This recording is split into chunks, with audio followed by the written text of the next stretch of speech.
motherfuckers. What's poppin', Dr. Hero? Welcome. Hope you're doing well. Yeah, so I don't really want to make being late a bit that I do. I wasn't even asleep this time. What's up, Second Meme Lord? Welcome. Hope you're doing well. So I had a day at work today. Wasn't anything bad. I sort of touched on it in Discord and said all there was to say about it, but I'm saying it again because it extends the length of the stream. Yo, what's up, Goku? Welcome. Hope you're doing well. I got put on this project for a thing, and it affects the executives at the company I work at for Human Job. And whenever that happens, I get stressed out. But this one in particular, it had to go out. It had to be done by today. And we only just finally got to test it today. Come to find out, like, there were so many things wrong with it. Some my fault, some not. But basically spent the entire day just making minor changes to, like, 2 things. It was really stressful because it was like, oh god, I need to get all this done. And I also need this other person involved on the other half to get their shit done. Or else that will be really even more stressful. So I got home, and I'm like, man, I need to unwind. I need to relax. I need to sit down and play some video games. So I did. And then it's like 5 minutes till stream. I'm like, oh shit, I haven't eaten. I'm hungry. And I ordered pizza because I like pizza, and you know, treat yourself, blah blah blah. And usually when I order pizza from this place, it's here in like 20 minutes. So I'm like, okay, we'll only be like 15 minutes late. It won't be that bad. Lo and behold, it didn't actually get here until like as I had hit go live. I finally got the notification, hey, your pizza is outside your door. So I got my pizza finally, yippee. And now I'm eating it. So if it sounds like I'm talking while I'm eating, it's because I'm eating. So what's poppin'? Can I tell you about a rather bad ranking system? Heck yeah. Yes, you can. That is the topic of the stream. So that's the next thing here. On today's episode of Ezra talks about things they think may be interesting but are actually kind of silly and boilerplate.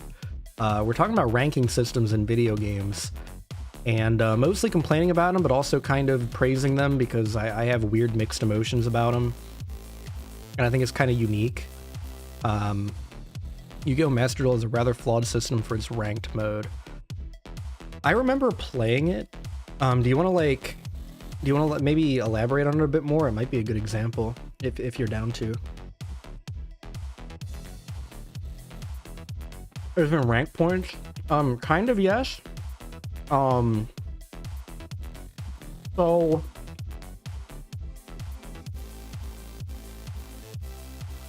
more specifically, this is about like games like Devil May Cry and Bayonetta, where each fight it gives you like a rank based on, you know, how many cool combos did you do, how many times did you get hit, did you use items, blah blah blah, and then you get rewarded on them.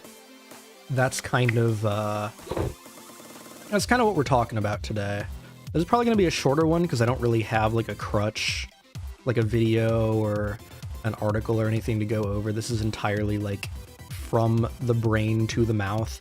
And as you probably know by now, if you're a regular here, my brain is square and I'm often confused. So the things I think are not necessarily the things I'm going to say. Bronze, silver, gold, plat, diamond, and master. However, instead of rank points, it counts as dual wins instead. So just from that, I don't necessarily see the issue, although I do remember that in that game back when I played.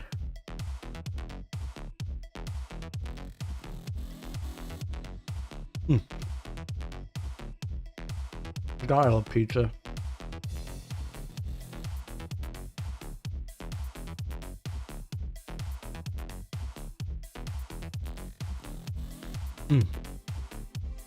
What kind of pizza toppings do y'all go for on a wildly different topic? Losing a duel forces you to regrind a victory. I mean, there has to be some kind of punishment for failing.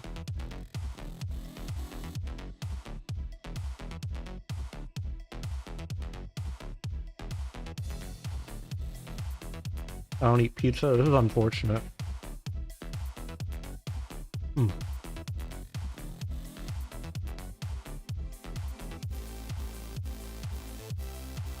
I do like onions. Onions are good. Onions goods.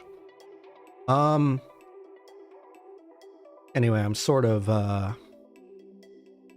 because with Master Duel, I don't necessarily see the issue at doing it that way on its own. Although you do have to make sure that, like, the punishment for losing and the punishment for winning are, fucking proportionate to make sure you're not just blasting through ranks or getting hard stuck in the lowest tiers. And I hadn't even considered when I made this stream that, like, ranked multiplayer games were also a thing. So that's interesting. I'll see if I can come up with some interesting stuff on that as well. But like I was saying, what's in my mind with this is more like action games, like, you know, like I mentioned Devil May Cry. Devil May Cry has, like, goes from D to triple S, and the more combos you do without getting hit, the higher it goes. And then you need to keep the combos fresh. You can't just do the same one because it'll have diminishing returns. So that's sort of what I mean when I say ranking systems. So, like, of course, Bayonetta does the same thing.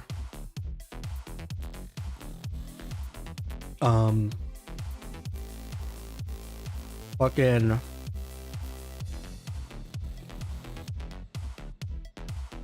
Another example, which is topical because I played Sonic on Saturday. Sonic games also do it. In fact, a lot of platformers that have you doing a lot of like fast stuff or like killing a lot of things, they'll do stuff like that. Probably because Sonic did it, and Sonic is very influential, for better or for worse. But at the end of those stages, you get a rank like E to A, or in later games is E to S. And it, like, you know, it basically, it gives you an indication of how well you're doing in the game. And well,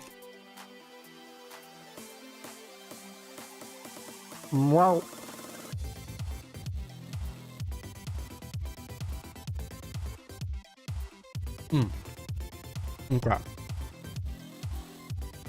One slice down.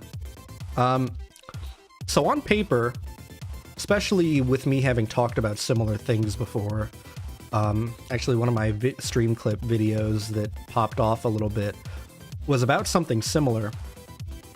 You know, the type of person I am, and I think really a lot of people in current year are, especially if you're in, like, a country that prioritizes education. A lot of people, myself included, really, like, they really hinge on, like, being told how they're doing. Feedback's, like, super important to me, in the sense that, like, if I'm just freeballing it, I don't necessarily have the confidence to be like, I did good, or the self-awareness to be like, oh, I could have done better. Like, I do.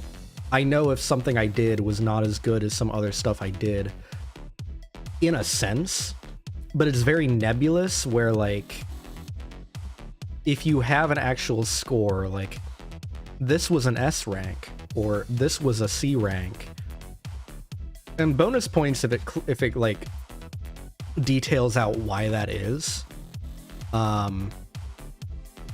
that should be really good for me in a video game, right? Because then it's like, okay, well, that fight didn't go very well, or that level didn't go very well,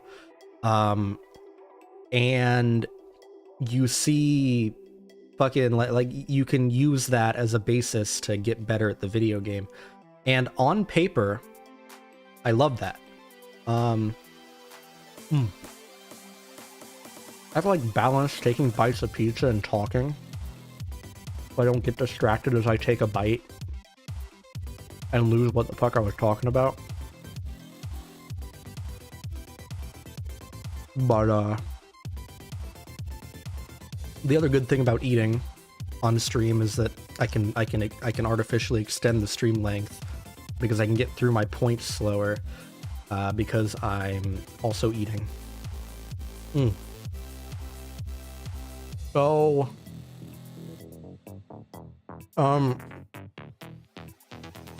as I've said, I like the concept of ranking systems. The problem is, and specifically with Devil May Cry and Bayonetta and other like character action type games like that, doing it that way isn't necessarily that it exists in the first place. It's what they use it for.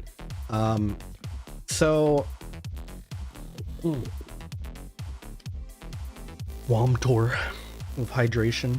Remember to stay hydrated. Don't be a dry bird. Don't be a dry bitch. So I'm gonna explain Devil May Cry and character action games and how the ranking system is implemented in them. I'm sure most of y'all already know, but just for the sake of clarity, when I return to some of these points, it'll make more sense. But basically the way the ranking system works in those games, I've already explained, like, okay, the combos and not getting hit and other things, like not using items. Welcome to the Piss Crew! And not using items and other stuff like that. That's how it actually scores you. The problem being, the whole point of the system to me, and the reason that I like it on paper, is because it's there simply to tell me how well I'm doing. But the problem I find with putting that in a character action game is you run into this problem, and I've seen a lot of games, more modern games, mitigate this, which I like a lot.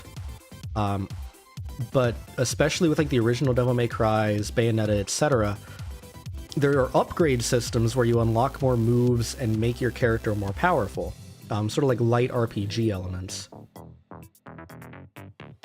And the way you buy these is with, in Bayonetta it's Halos, in Devil May Cry it's red orbs. And the primary way of earning them is by getting a score bonus at the end of the stage and after battles. There are other ways to get it. Enemies drop them. There are hidden secrets you can find. I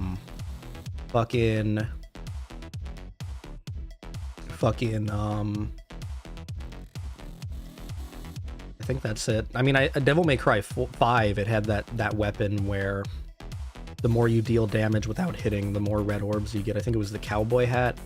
But then, like, if you got hit, you lost a ton, and also using the weapon spent them. So it's kind of like a gambling thing. That was another way to grind them. But the primary way to get them is by being good at the game. And while I understand the need to reward a player for being good at the game, it's like how you keep people playing. I frequently hear it about those types of games that, like, the game really begins in your second playthrough because now you know the game. And I can appreciate that. But my problem here... Well, my main problem here is the balancing and sort of the way that feels to the player. And this is where, you know, I worry that people might be like, oh, well, just get good. You're bad at Devil May Cry. You're right. I am terrible at character action games. That's why I barely, if ever, play them on my stream. But, like, if you're not good at that type of game, or you're struggling to pick up on some of the mechanics, or in the case of Devil May Cry 5 in particular, if one of the characters just doesn't click for you. For example, I fucking hated playing as V. I really want to kiss V. V is very hot, but boy howdy is he bad in a fight. But if you're not picking up on the game mechanics and you're not very good from the cuff, it puts you in a shitty situation. Because here's what happens. You play through a level, you get like a low to mid tier rank, like a C or a B maybe. You get some red orbs. You can get some upgrades. And then you go to the next stage, and the game's harder, and you only got a certain amount of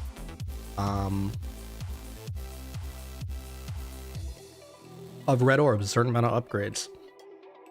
Whereas someone who immediately picks up on it, you know, they're good at that type of game, they have a lot of experience, they have good reflexes, etc., etc. They're gonna blast through the first couple levels, get triple S, get the maximum bonus, get a ton of upgrades, and now they're over leveled. So the issue actually goes two ways. For me, I'm the first player. I'm the one who's always under leveled in that type of game. And I will admit, I mean, I'm bad at that genre of game. So I'm also just getting shit fucked because I'm not that great at it. But like, there's also the issue of skilled players aren't getting challenged because they're getting so much bonus upgrades by merit of being good that the game continues to be easy throughout, which lowers their engagement with the game. And that's really where my head was at when with this topic, is just that I find that really interesting that that's the design choice they went with. And then it hasn't really changed. It's still the practice. Like Bayonetta 3 is kind of like that. Actually, from what I did play of that game, and I only got like a third of the way through it before I stopped because, I don't know, it wasn't for me. I thought it was okay. But from what I recall of it, it still had that ranking system where, you know, the better you play, the more upgrades you can get.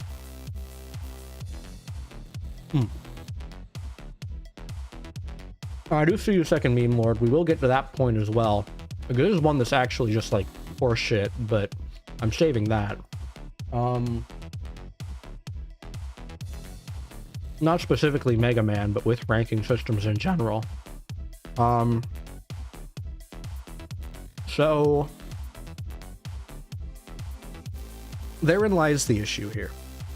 Bad players aren't rewarded enough to keep up with the difficulty scaling.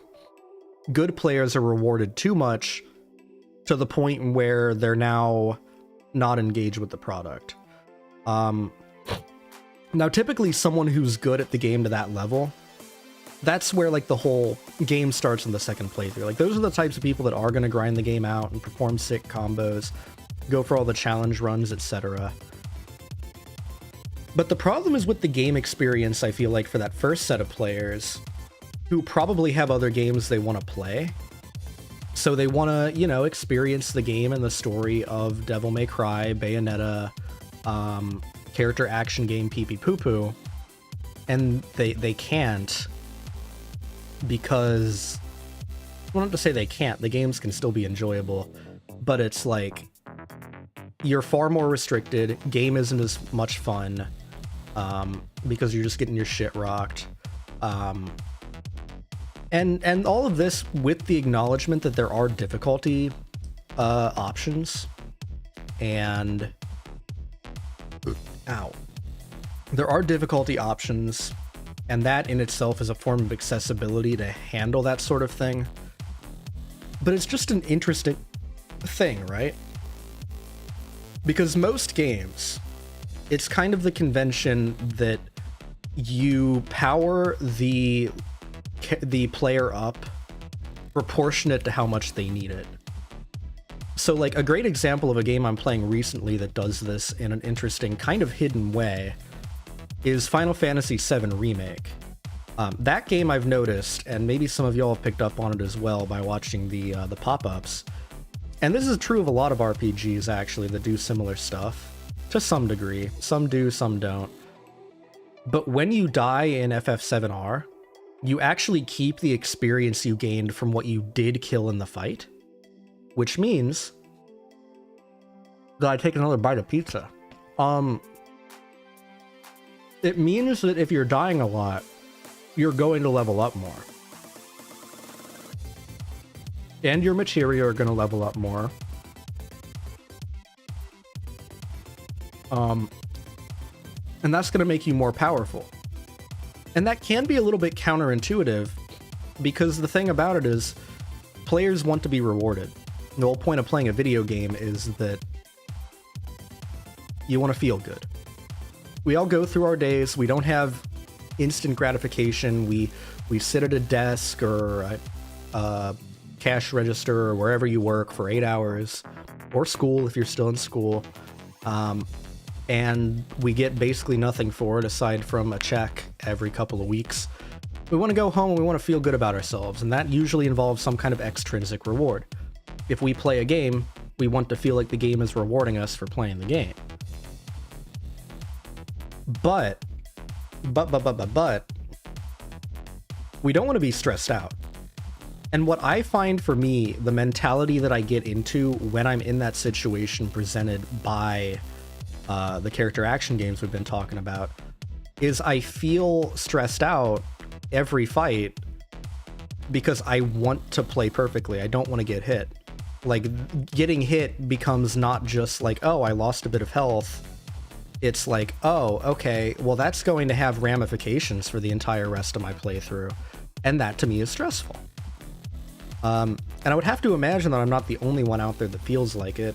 I've heard it echoed a couple times by other people just over the course of watching media, talking to people, etc. Although I don't remember any names or examples off the top of my head. I know it's been mentioned, but it's something I don't hear a whole lot. And it's an aspect that, and I'd have to imagine it's not widespread. Most people aren't as neurotic as me about that sort of thing. But it just has a really bad intersection, I think, with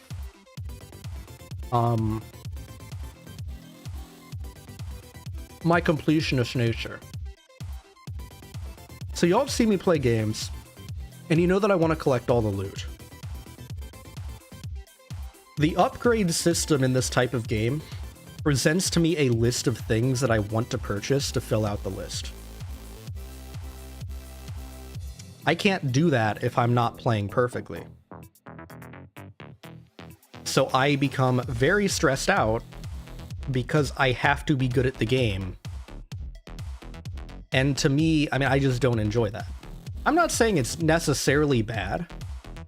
I'm saying that it's a thing that I don't like because I thought it would be interesting to talk about. But for me,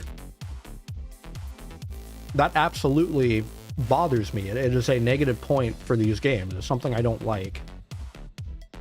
And I think there are ways to do it better. I think there are games that have done it better. And on top of that, honorable mention, both Bayonetta and Devil May Cry, and I've seen multiple people in chat mention it now. I've seen Second Meme Lord and Dr. Hero have both mentioned it. Devil May Cry and Bayonetta, and apparently Mega Man Zero, punish you for using items. So, like, Devil May Cry has healing items. Like, they have health stars, they have devil trigger stars, they have gold orbs, which are like bonus 1-ups. They have consumables. But when you use those consumables, it adds a negative multiplier to your score for that fight and the entire level. That's some of the dumbest shit imaginable. The rest of it I can see someone liking, it's just not for me. But that's what kills it for me. You put... My developer in Christ, you put the item in the video game. You handed me the cake. Why am I being punished for eating the cake? And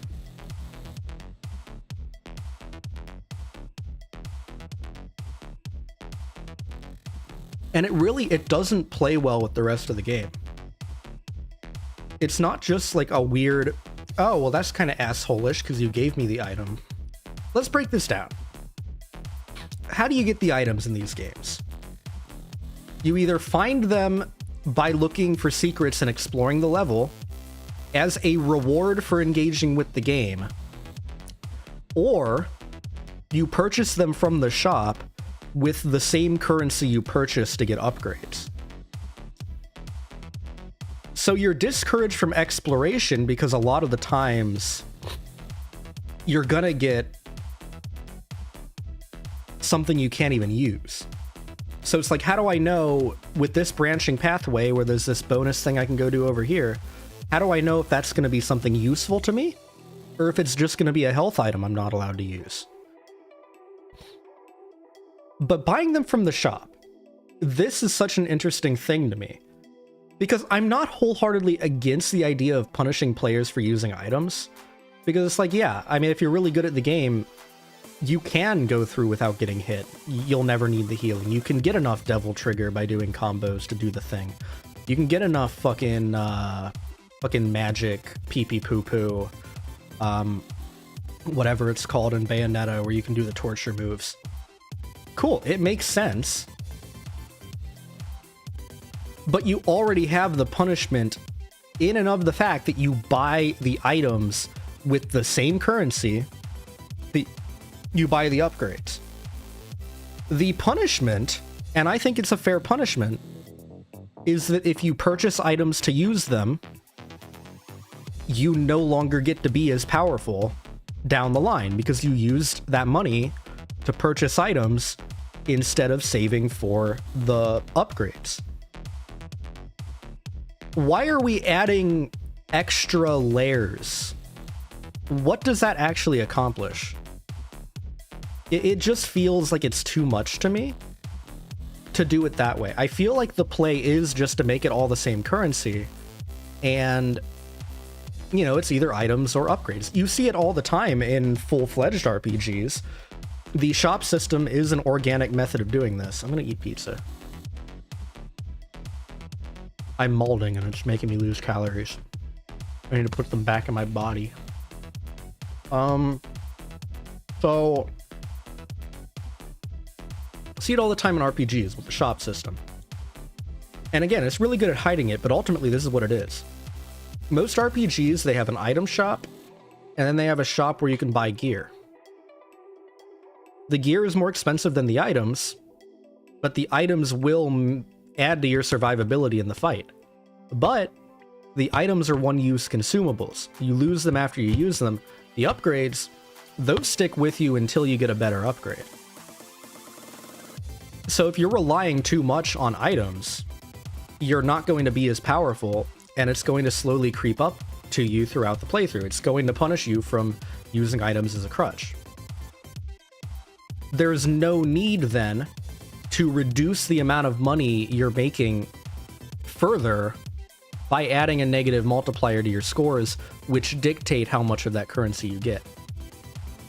And especially, again, added to the fact that you find these items by exploring your surroundings, a thing you're encouraged to do in the game.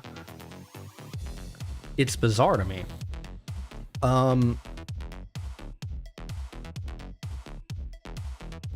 So add that to the cake, and it just kind of makes me loathe my experience playing. We're going now, bro. I need some sleep. Been awake for 21 hours. Oh god, yeah, get some sleep. What the heck?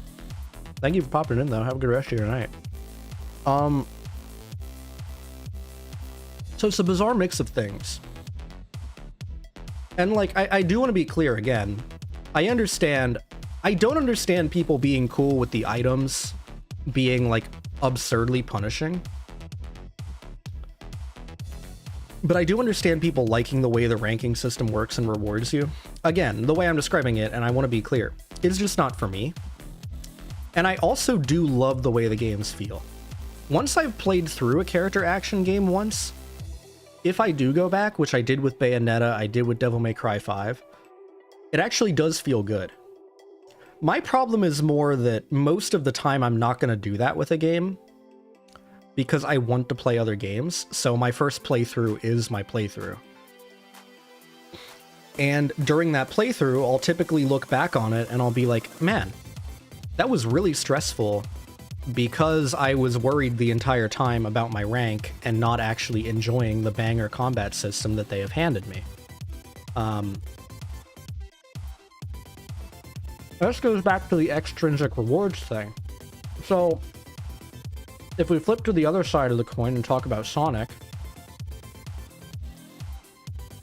because Sonic,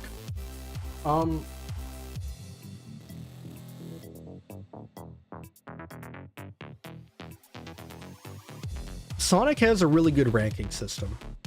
There's another flaw here this is leading into, so just a little bit of spoilers. I am going to start complaining about something at the end, but it's less about a game design thing this time and more about an issue with every human being, every person not being the same exact carbon copy of a brain. But we'll get there when we get there. In Sonic the Hedgehog, with some minor exceptions, like Sonic Adventure 2, you unlock a bonus stage if you get all the A ranks, for example. All of the rewards you get from doing well don't affect the game. They just give you like bonus stuff to look at, like concept art, stage music, you know, sometimes a cool extra level to play through, you know, what have you. But the key thing here is you can play through the entire game and have fun with the system and enjoy the system and ignore the ranking. That's 100% acceptable. That's a good way to play the game if that's the way you want to do it. That's how I usually do it. I don't think I've ever grinded out the A ranks in a Sonic game. I just enjoy running around and going fast, dog. And it's the exact polar opposite of what we described. And the key difference here is it gives you the letter rank and it says, hey, that was a really good run. Here's your serotonin boost. The developers have acknowledged that the thing you just did was a very good way to play their game. That feels good. Whether you consider that an extrinsic or an intrinsic reward is ultimately up to you and your psychology, but to me, I feel like that in and of itself is enough in this case, because it lets you just enjoy the game. If you're the type of person who wants to go for those, you can, but it's entirely optional. Versus Devil May Cry and Bayonetta, where you are forced to engage with that.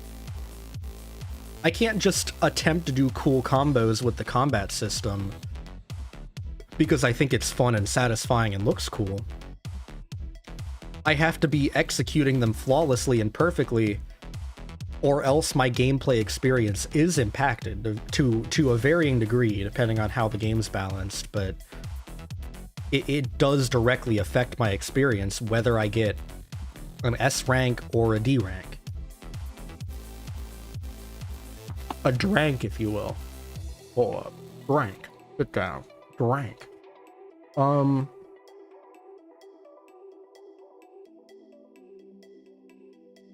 So, my point being, I think that's the perfect way to do ranking systems.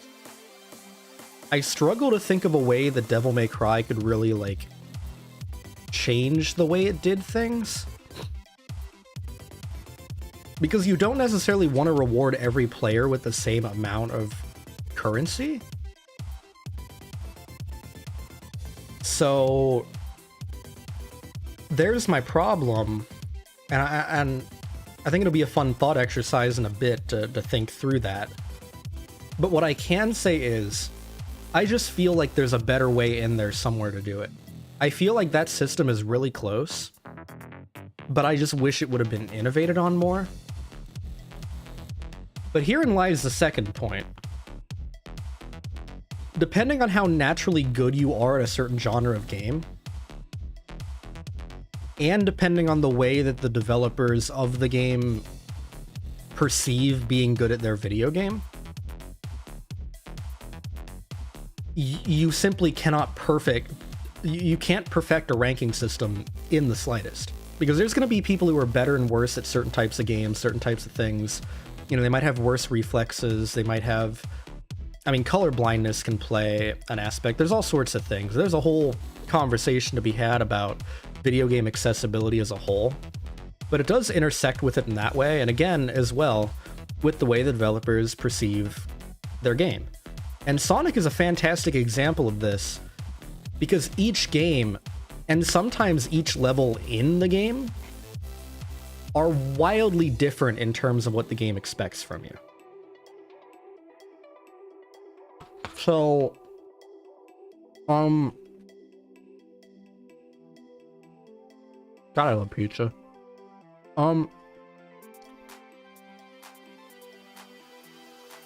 Starting with Sonic Adventure 2, the first game in the Sonic series to actually have the ranks. Those shits to get the A rank were hard as hell. Metal Harbor, the second stage in the game, don't necessarily, like, take this with a grain of salt, but my understanding is that on your first playthrough, because you don't have the Lightspeed Dash and you have to go out of your way to get it, which, mind you, if you're playing well, should only take about 5 seconds, makes it nearly impossible to get the A rank on your first playthrough of that level without using TAS.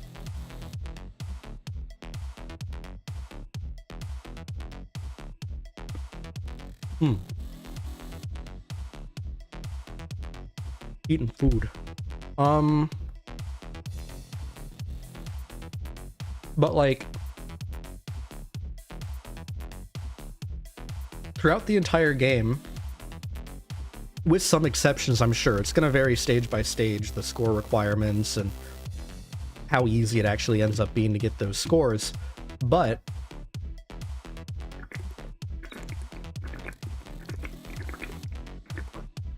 water. Hopefully that was insightful. Yep, that was it. That was the whole point. Me glugging down water into the mic. So throughout most of Sonic Adventure 2, them shits are pretty challenging. You have to be on your game. You really have to, like, route out your shit. Now, fast forward to Shadow the Hedgehog. That game, it is, on most stages, almost impossible not to get an A rank unless you're trying not to get an A rank.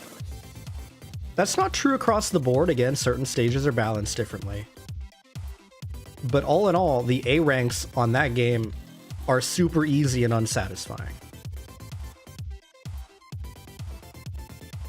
So, what happened? What happened is, different people and different ideas were involved in the creation of both games. And this can be true across series as well. But, like, even within the own series, Sonic is a great example of this, which is why I'm using it. The requirements are set by someone who is not the person playing.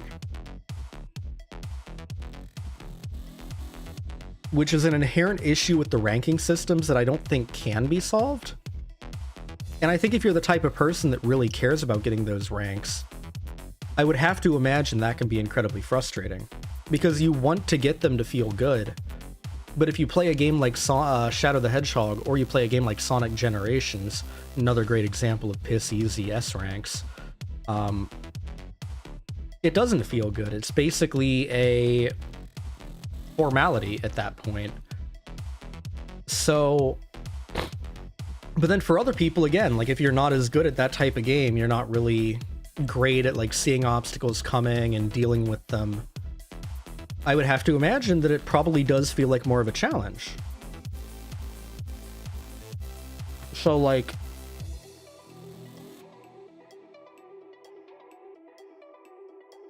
I think,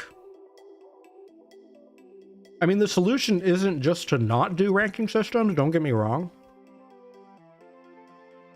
But I think there has to be other ways to reward the player. It can't be like the be-all, end-all. And when you think about a game like Devil May Cry, going back to that one, that pretty much is the reward. Any other reward you get is intrinsic. It's like, okay, well, I pulled off this combo, it feels good. Okay, well, I did Dante Must Die mode.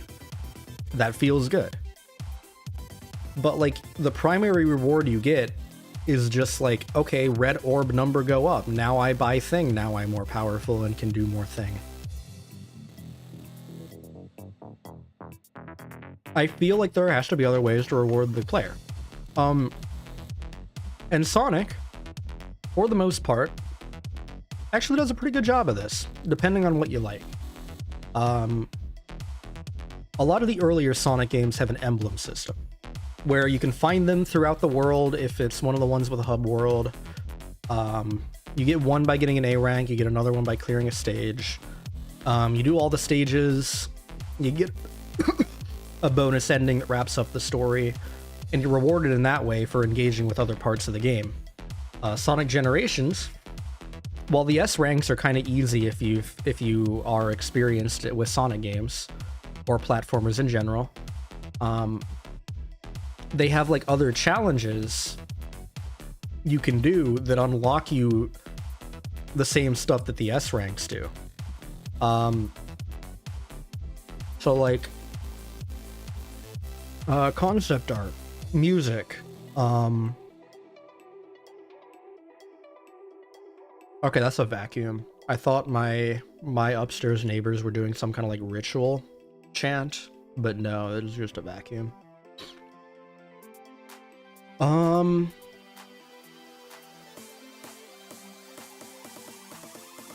What was I saying? Unleashed. That game is interesting. Also, pizza good.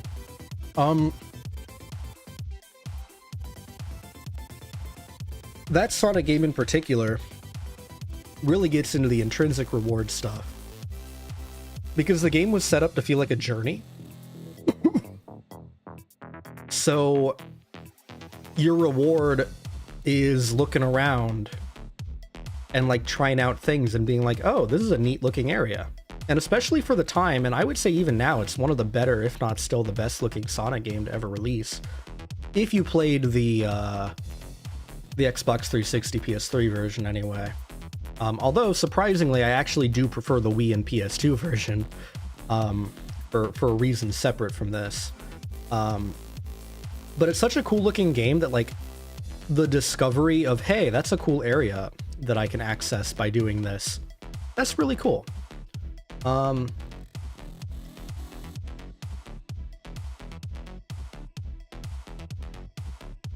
to bring it back into the point I was making,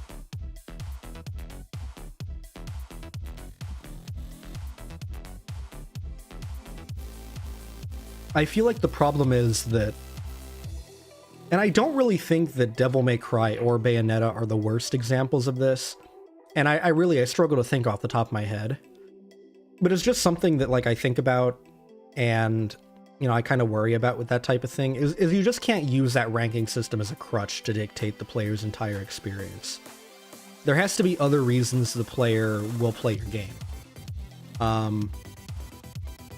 Which is why, I mean, for me personally, and this whole thing has basically just been my opinion straight from the brain of the burb, I find video games that do not have ranking systems across the board to be better than ones that do, even when it would make sense to have them. I remember, I think I might have even brought it up during the Nier Automata stream a month ago. I don't remember if I did or not, but I've always thought like there needed to be some kind of reason to fight a lot of the robots in the overworld, and given its platinum, a ranking system would have made sense. But I also don't think I would have liked a ranking system there.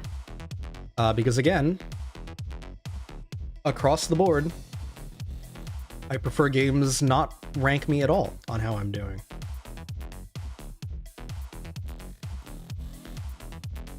Because no matter what, there is always that risk of the player not feeling like they're playing the game correctly. When, like, there's like a bit of cheese or something in my throat. Why am I struggling right now?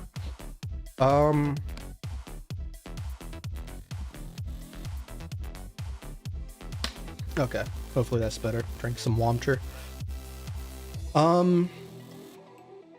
Fucking,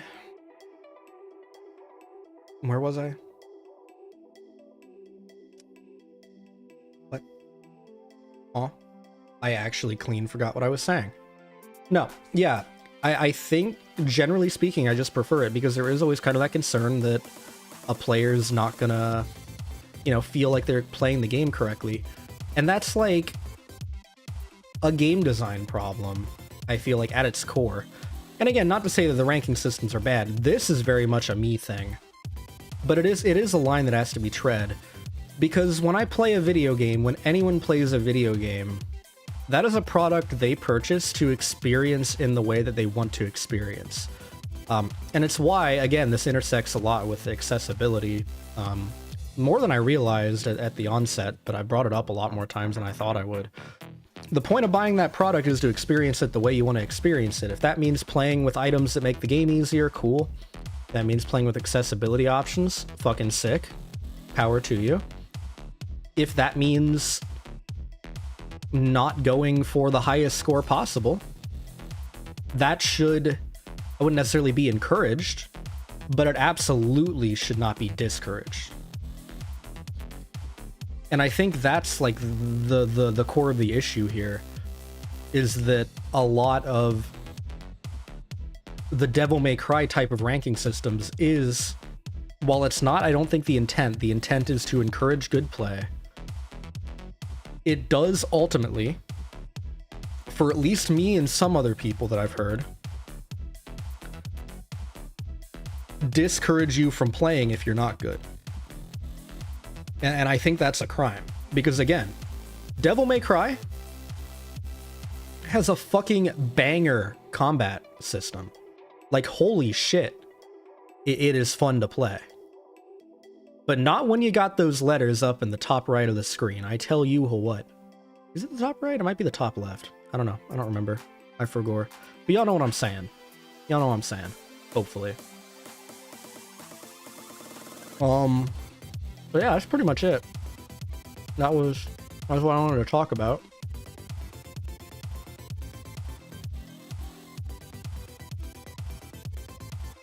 Huh. That felt surprisingly coherent. Especially since I was eating pizza the whole time.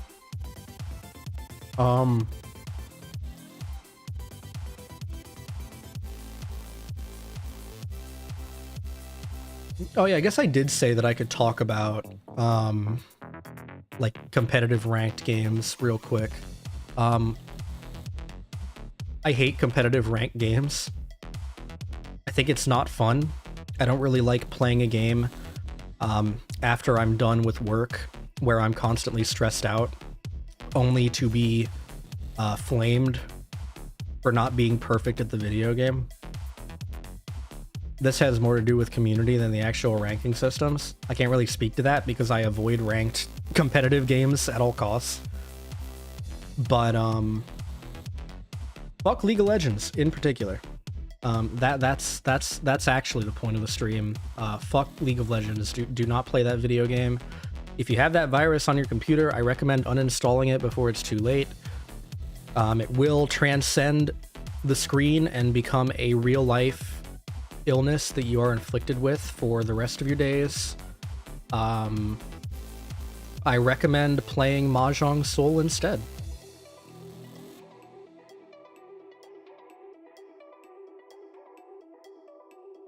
So yeah, that's my piece on competitive ranking systems.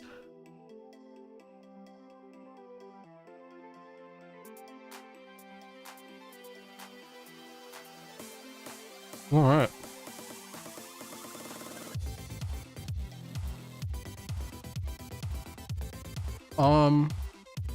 And just in time, I just finished my dinner.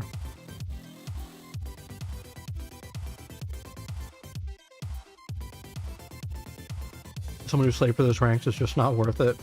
Real. Actually, on that note though, is kind of funny. So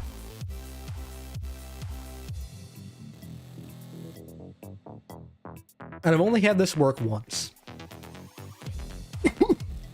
But one time a while back, at my human job, my boss at human job gave me a piece of advice for handling angry customers. And the advice was, instead of engaging with their anger about the thing at hand, what you actually want to do is you want to talk to them about what's bothering them in their personal life. Because more often than not, they're not actually angry about the work-related thing, the business-related thing. They're actually angry because they're like going through a divorce, or like they're having a rough time with something else, and maybe they just want to vent about it. I don't necessarily recommend doing this because I do feel like that's a personal boundary to overstep when you're in a business environment, but that's just my comfort level with it. But what I did do is I took this advice into online games. So what happens is sometimes I'll play Valorant with the homies, and Valorant has voice chat.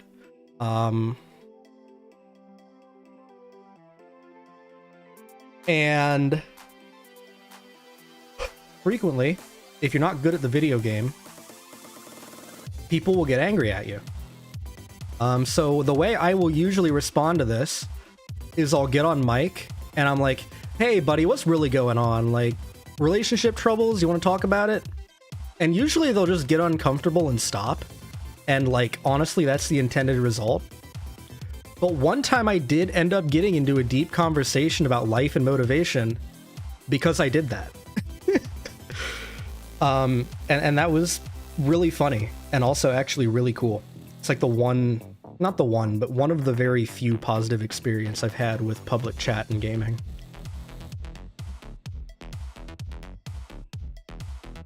So yeah, maybe try that if you get flamed. Might work. You never know. Be the change you want to see in the world or something.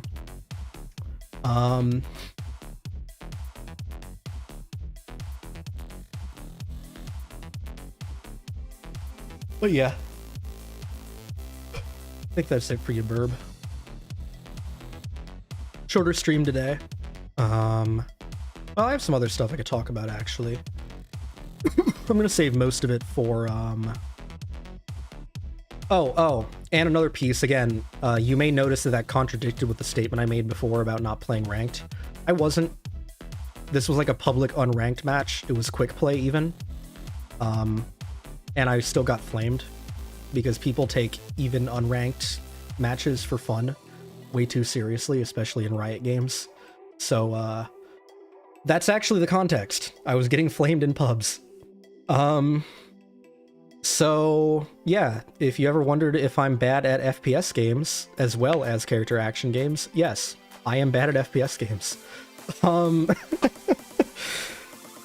But yeah, I'll just give you all a bit of foreshadowing for the next one of these I do, because next week is going to be a cleaning again. I'm going to go with the alternating. I'm going to do a cleaning stream, and then I'm going to do one of these streams with a topic. But the next topic's going to have to do with video game design and how like it's evolved, particularly with like more popular games like AAA and, you know, the games everyone's played. But plugin, I've noticed some things about it as I thought about it, and the thing that got me thinking about it, and I very briefly mentioned this in like one message in the Discord, but also join the Discord, Lamau. We have bangers like my idea earlier that I posted on Twitter about fucking first-person pissing rhythm game. But no, I decided to play Stellar Blade offline because I need like a comfort game, so I'm not just sitting here staring at a wall on days where I don't stream or days where I do shorter streams like today. Probably gonna play more of it when I hop off here. But it made me notice the first step in my sort of ADHD mental Illinois concept associating game I do when I develop thoughts is I noticed that the structure of the game, the way you like traverse, the way you complete objectives, you know, obviously not the actual combat and the moment-to-moment gameplay, but like the overall concepts and design philosophy, it has a lot more in common with FF7 Rebirth, which I've been playing on stream, which is why I picked that one in particular, just because it's a recent example that made me think of it. It's very, very similar, like to an uncanny degree. And I don't think that that's because people are stealing ideas outright. I think it has more to do with like this through line of the way game design has changed throughout the years. And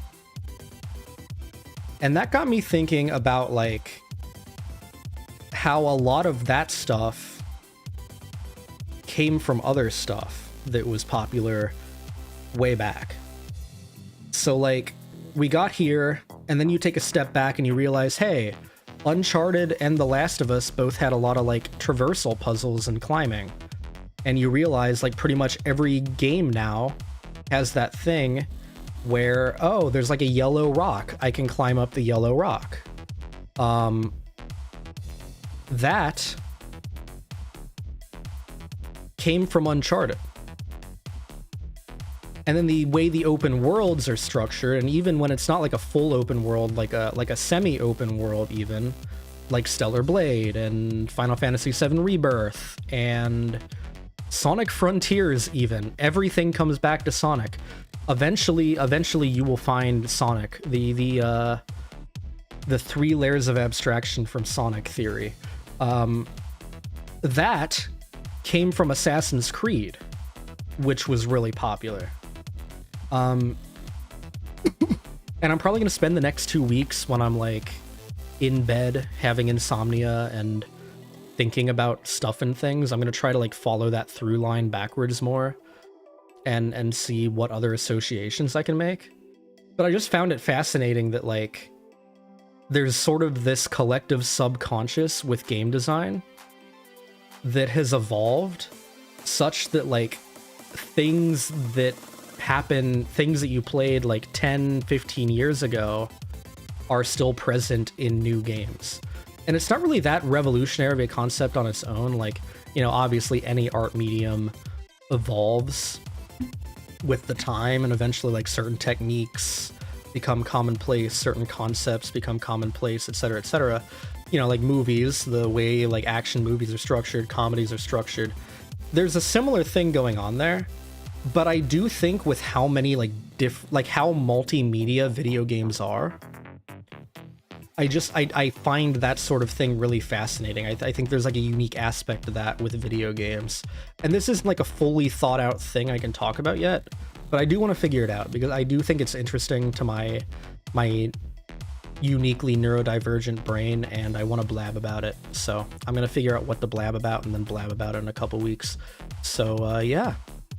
Not next Tuesday, but the Tuesday after, come back because we'll probably be talking about that. Anyway, I'm gonna find someone to raid and then go offline and play Stellar Blade. Thank you all for hanging out. Hopefully y'all found this interesting. I found it interesting. I also found the pizza really tasty. It was pretty good. Worth it. I'm no longer hungry. I was hungry before, now I'm not. That's pretty cool. So I enjoyed that aspect. I also enjoyed talking. I do enjoy these. I know I mentioned a lot, like, this is not natural to me, being able to like talk about a thing for this long. Huge respect to people who do a lot of just chatting segments or even full streams, because holy fuck, it is hard to come up with things to talk about for this long, if not longer. But I do enjoy doing them, and I want to keep doing it because I want to get better at it, and it is fun. I think it's a good break from like my typical gaming content where I'm just kind of sitting here like, oh, well, here's the objective and let's go do the objective, and here's the thing, and oh, haha, fighting enemy, shit-talking enemy, pee-pee-poo-hoo these nuts, sort of stream I usually do. I think these are more interesting, in a sense. I can't do them very often, so yeah, I'm gonna keep them up. I'll see if I get better at it. I feel like I have. I feel like of the 3 I did, this one was probably the most on focus, which I'm proud of myself for. That was pretty sick. Pretty sick. Being candid here, I think I am a good streamer. I think I am good at stuffing things. But at this point I'm rambling and saying nothing of substance, so yeah, let me find someone to raid. Redirect. Oh, that seems really interesting. I'm gonna put that on in the background. Yuki and Yuna Duo Leveling are doing a stream about making trading card games. That sounds pretty interesting. Yu-Gi-Oh got mentioned earlier, so it's at least slightly tangential to what we were talking about. But yeah, go watch that. Yeah, and then rest of the week, tomorrow we're probably finishing Like a Dragon Infinite Wealth. And if you haven't looked at my waiting rooms for the rest of the week yet, go check out that thumbnail because it's fucking amazing, actually. Sheepy did a really good job on that one. So I'm glad that one is the one it's probably going out on. So we're probably finishing that game. I'm excited to see what happens, although I'm also kind of scared of what might happen to Kazuma Kiryu. I'm not ready for the emotions, but we'll get through it together, chat. And then Friday is Miku Boxing, which is another thing I'm really excited about. Technically a rhythm game stream, but y'all are going to hear me like out of breath and complaining about how out of shape I am, so that'll also be interesting and fresh, probably. And then, yeah, Saturday and Sunday, we have Saturday is more Donathon. I'm not 100% on if I'm going to do the Sonic drinking game again or if I'm going to change it up a little bit, but y'all find out when I do. And then Sunday is more Final Fantasy VII Rebirth, so yeah, some Pog streams. But until then, go enjoy Yuki and Yuna, and I will see y'all later. Utsuburb. Bye-bye.